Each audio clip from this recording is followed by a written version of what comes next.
Assalamualaikum warahmatullahi wabarakatuh. Perkenalkan, nama saya Samsulda, saya dari Prodi Teknik Informatika. Saya dari kelas 2B dengan NIM 233051077. Saya di sini akan membahas mengenai bagaimana cara menjaga nilai-nilai Sumpah Pemuda pada era globalisasi. Sebelum itu saya ingin menjelaskan sedikit sejarah mengenai Sumpah Pemuda. Sejarah Sumpah Pemuda dilatar belakangi oleh kondisi Republik Indonesia yang mana saat itu masih dalam masa penjajahan Belanda. Dalam kondisi tersebut, para pemuda dari kelompok pelajar di Indonesia sepakat untuk mendirikan organisasi yang bernama PPPI. Kelompok PPPI ini terdiri dari pemuda terpelajar yang menempuh pendidikan di Skopje.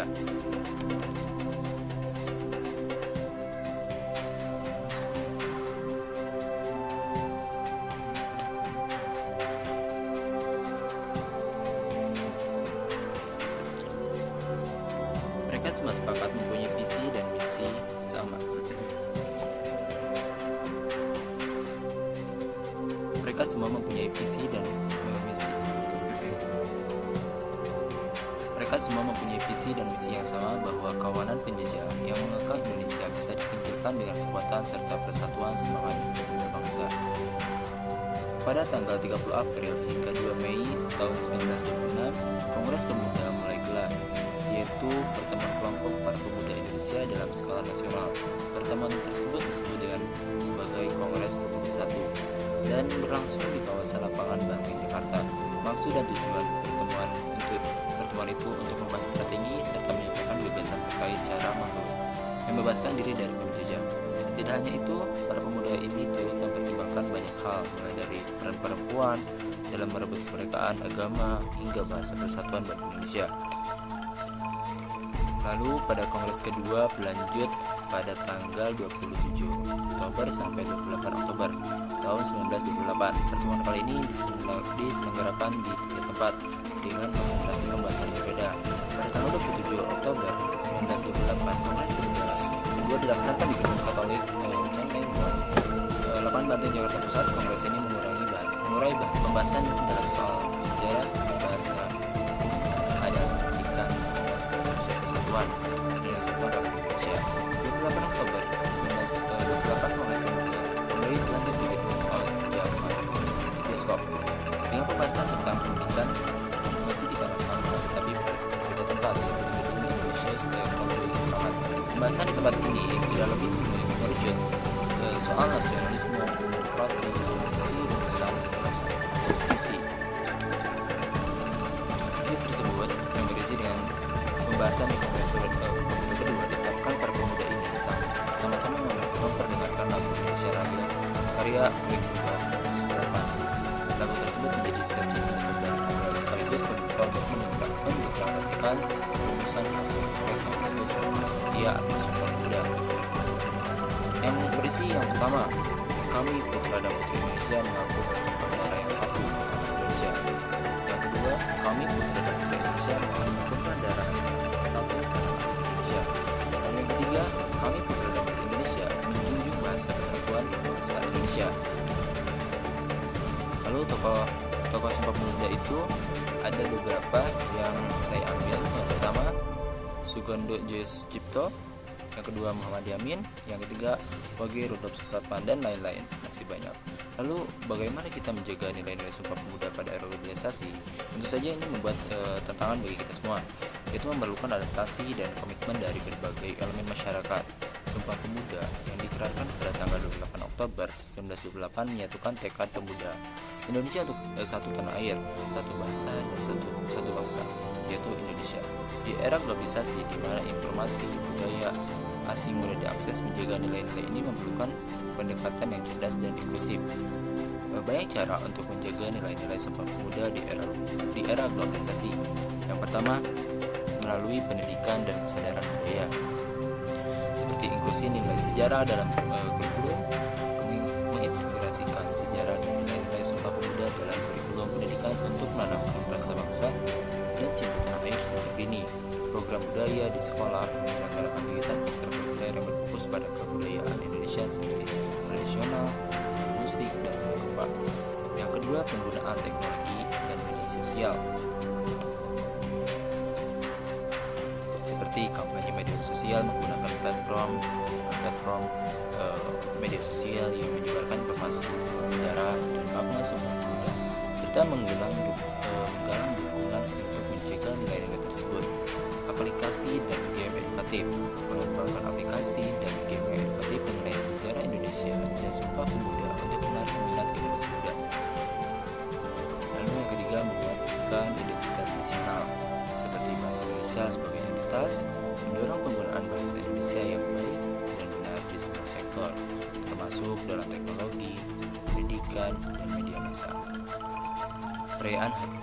Lalu seperti perayaan internasional, mengadakan perayaan dan kegiatan yang melibatkan komunitas untuk memperingati hari-hari penting nasional seperti Hari Sumpah Pemuda, Hari Pancasila, untuk memperkuat rasa kebersamaan dan nasionalisme.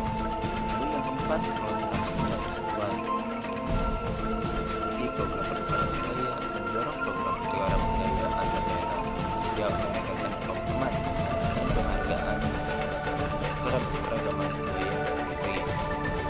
Di Forum Pemuda, membangun forum-forum pemuda di tingkat nasional dan internasional untuk mendiskusikan tantangan dan solusi dalam menjaga identitas nasional di era globalisasi. Lalu yang kelima, pemberdayaan ekonomi lokal, promosi lokal, penggunaan dan promosi produk lokal nasional,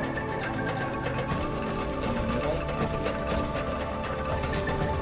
Lalu yang seperti kebangsaan pemuda, inisiatif kebangsaan untuk meneruskan nilai-nilai dan budaya lokal.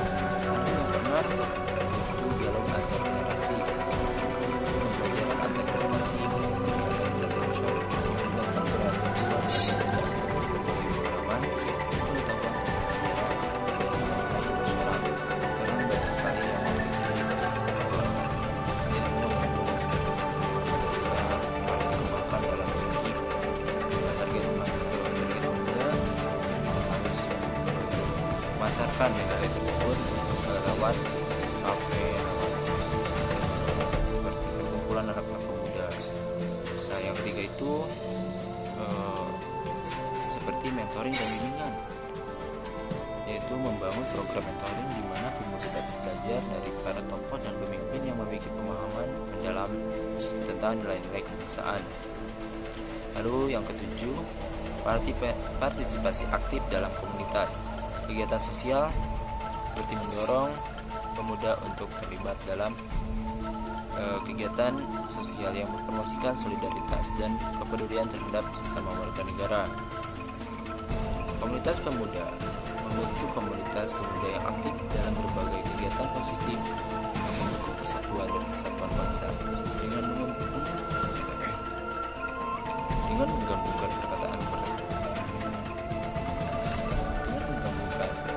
pendekatan ini, kita dapat memastikan bahwa nilai-nilai Sumpah Pemuda tetap relevan dan dihormati di tengah arus globalisasi dan dapat dihadapi dengan rasa kebanggaan nasional dan komitmen untuk mempertahankan identitas budaya yang unik dari Indonesia.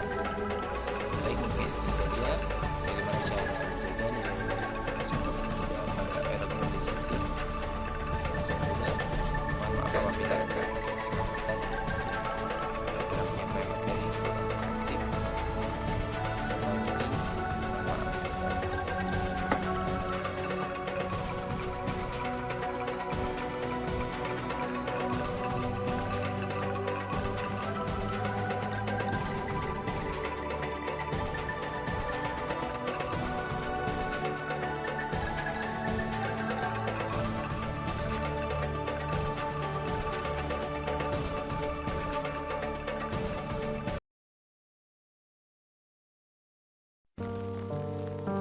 Sebagai insinyur, saya bilang kita harus membangun di atas sebuah dasar.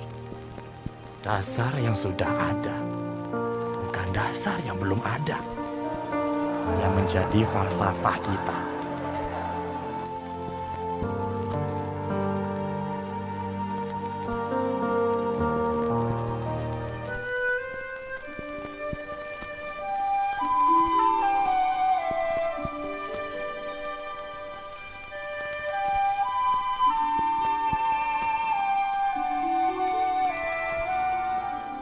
350 tahun lamanya, Belanda menjajah Indonesia. Selama 3,5 abad itu pula, bangsa Indonesia tidak lagi mengenali negerinya sendiri dan tidak lagi memikirkan kepentingan bersama. Belanda telah berhasil memecah belah persatuan, mencerai-berai bangsa Indonesia ke dalam kelompok-kelompok kecil yang lemah.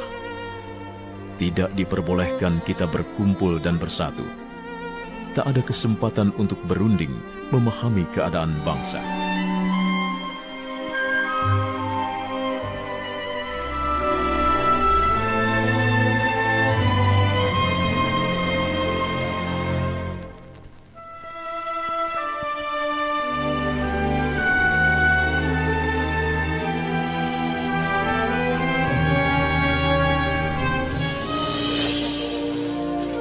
Pada masa itu, untuk keperluan pendidikan, pemerintah Hindia Belanda mendirikan gedung-gedung sekolah.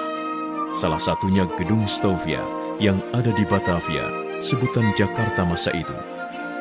Banyak pemuda Indonesia yang memanfaatkan kesempatan ini untuk menempuh pendidikan. Banyaknya pemuda Indonesia yang mendapatkan pola pendidikan Barat justru membuka pikiran mereka akan kemerdekaan.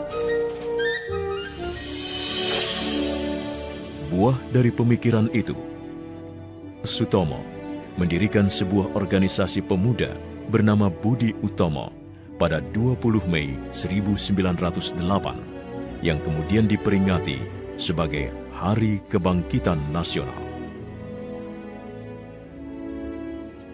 Gaungnya terdengar hingga ke seluruh tanah air dan menginspirasi lahirnya organisasi-organisasi dan partai baru seperti Sarekat Dagang Islam yang menjadi Sarekat Islam pimpinan Cokroaminoto, Partai Politik Indische Partai oleh R.M. Suwardi Suryaningrat atau Ki Hajar Dewantara, Cipto Mangunkusumo, dan Dawas Dekker. Tri Koro Darmo yang diprakarsai oleh Satiman Wiryo Sanjoyo yang kemudian berubah nama menjadi Yong Yava. Pada 15 November 1925, diadakanlah pertemuan untuk membentuk panitia Kongres Pemuda pertama.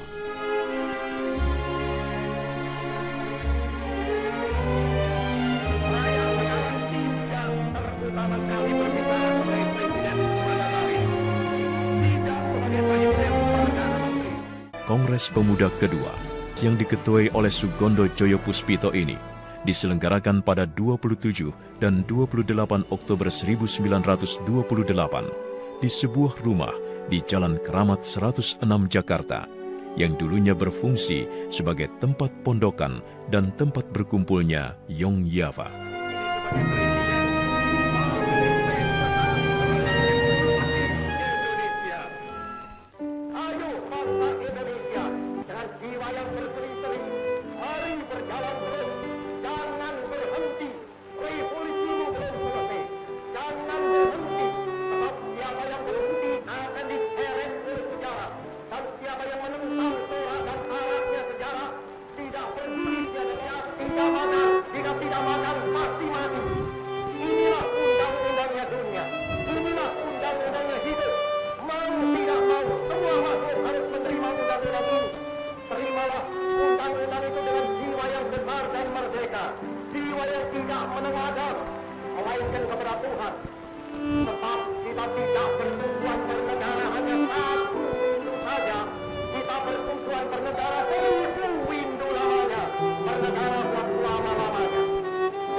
Sebelum putusan Kongres dilaksanakan, W.R. Supratman memperdengarkan lagu gubahannya yang berjudul Indonesia Raya lewat ayunan biolanya. Inilah saat pertama kalinya lagu Indonesia Raya, lagu kebangsaan Indonesia, dikumandangkan di hadapan publik.